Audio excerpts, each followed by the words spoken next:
Welcome back, everybody. Today we're looking at a self-inflating tent from Lydarz, your trusty outdoor partner. This word trusty kind of has me worried. How about you?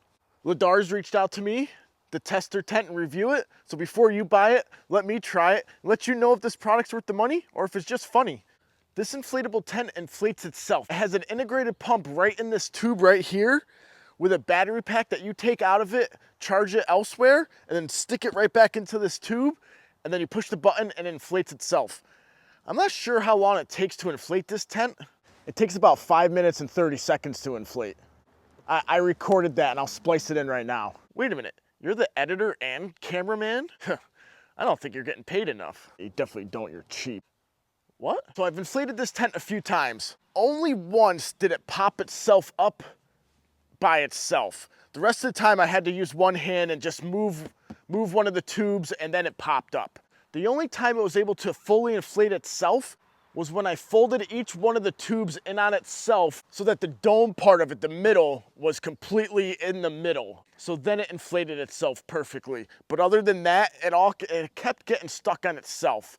So I kind of don't like that. So that's con number one. Unless you pre-fold it after you unroll it and stake it out, because that's what you have to stake it out first. So to set it up, you go around and stake out all 6 stakeout spots. You insert the battery, you push the button, and it takes it from there.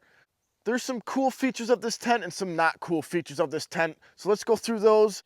And then it's been raining for the last few hours, and we collected a ton of water in the bucket. There's barely any water in the bucket. I mean, there's a little bit of water in the bucket. Can't we just say that there's a lot of water in the bucket? But I already filmed the bucket. What do you mean you already filmed the bucket? So we're gonna put this up against the Spackman water torture test because it obviously didn't rain enough. So what do you get in the bag? By the way, this is a pretty cool bag. It has tarp material on the inside. The only reason I can see this being useful is if your tent's wet and you're putting it away and throwing it in your car, it won't get your car wet. But then you'll have to dry this bag out afterwards. You get a pole bag because this tent comes with 4 poles for your awnings. They are wicked tall. I don't know if you can see, but I can't even touch the top of them. They've got to be 7.5 to 8 feet tall.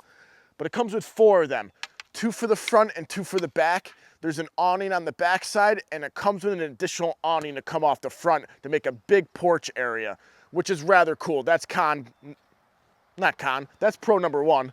I do like tarp poles. I do like awnings on my tent, and this one has 2 awnings, one for the front and one for the back. You get a stake bag. These are just some straight nails with a plastic piece to hold onto your line. That might be glow in the dark. I have not tried that, but bugs. But we'll find out if it is. The awning's a little weird. It zips onto the tent right here. I will not be water testing the tent with the awning on because I think the awning, you know what? No, I will be water torturing the test with the awning on because in my opinion, this seam right here is going to leak with the awning on because it zips into the tent right here, which then just leaves this right here to collect water. And I think that design's kind of weird. You know what? No. I'm gonna recommend to you, if it rains, you unzip that awning so that this seam does not collect water. We'll water torture test it without the awning on to see if the tent itself is waterproof.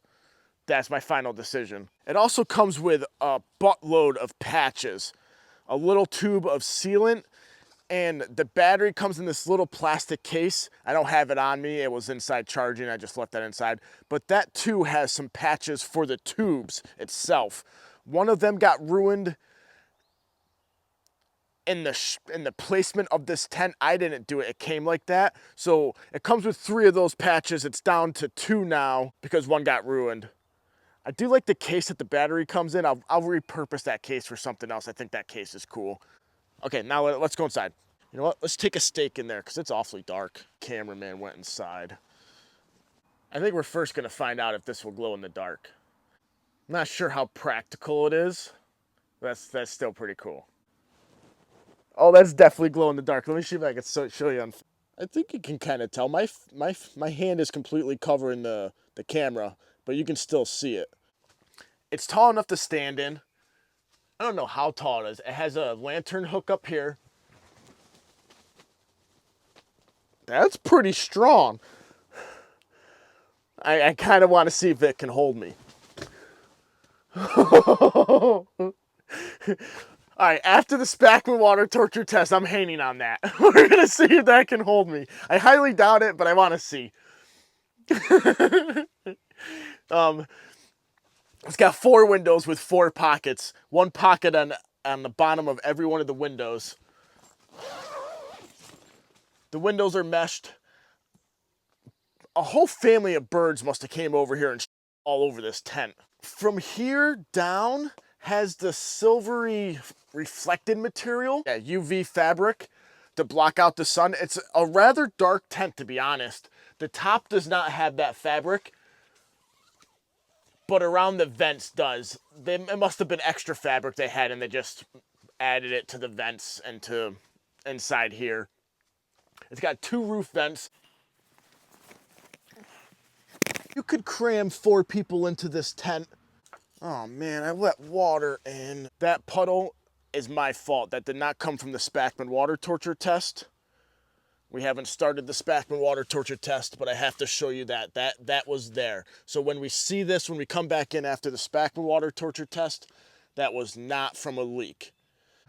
So I think you could fit 4 people in here. 2 people very, very comfortably with all your gear. 3 people comfortably with all your gear. Or it's a massive 1-person tent. Now let's set up the Spackman water torture test and see if this is waterproof. I'm actually shocked at the little bit of water that came overnight didn't get through this tent. So maybe it will pass the Spackman water torture test. We're gonna find out here in a minute. All right, it's been a little over an hour. Let's go check it.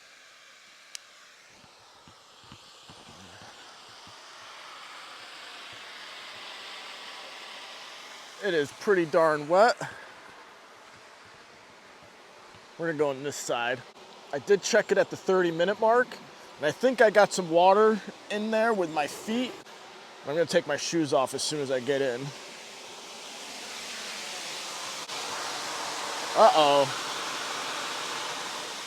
This was not here at the 30-minute mark. That is pouring in now.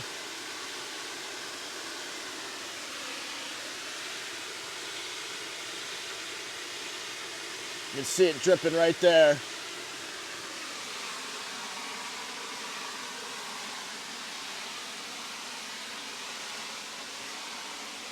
These are footprints from before, you can see them. That just came in the door. This tube right here is also leaking from this window.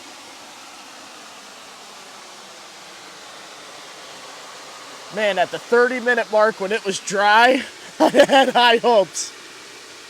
I really did. But that is coming in right there. Just dripping. All right, let's turn this water off, give you my final thoughts. Right, so the Lydarz auto-inflating tent, it's got its pros and cons. Con number 1, it leaks with heavy rain. It took over a half hour for it to start leaking. Light rain last night did not penetrate this tent. 30 minutes of the Spackman water torture test didn't touch it either. But sometime after that 30-minute mark, water came in through this seam here, which is the seam with the pump and the battery. I don't know how good the battery is at getting wet. Let's see if the battery actually got wet. And it stayed dry. It is not wet. I was able to inflate this tent 3 times on a single charge. It still has battery life right now. If you're looking for an auto-inflating tent, maybe you can't set up a tent yourself. All you gotta do is push a button. Sometimes it sets itself up. Sometimes you need to help it a little bit with one hand. The awning is pretty cool, but I don't recommend having it set up in the rain. Like I said, I'll show you this flap. That's kind of weird. This flap. This is where the zipper goes. It pretty much just stops water right there. I would imagine that seam will start to leak. Of course, the Spackman water torture test did not leak that seam, so I don't know. Maybe that will stay dry, maybe it won't. Might actually be pretty cool for festivals. Say you get a little blitzed, you're not in the right state of mind, you push a button, the tent sets itself up for you. That's pretty cool. If you're expecting heavy rain, you might want to seal up these seams a little better. Is it worth the money, or is this product just funny? It might be worth the money to some people. You might have to seal it up a little bit. I find that very common nowadays with tents. Let me know what you guys think. Is this worth the money, or is this just funny? Now let's go inside and see if it can hold my weight. It's not gonna hold you. Now by no means is this supposed to be able to hold me. They don't claim that. I mean, that's not good.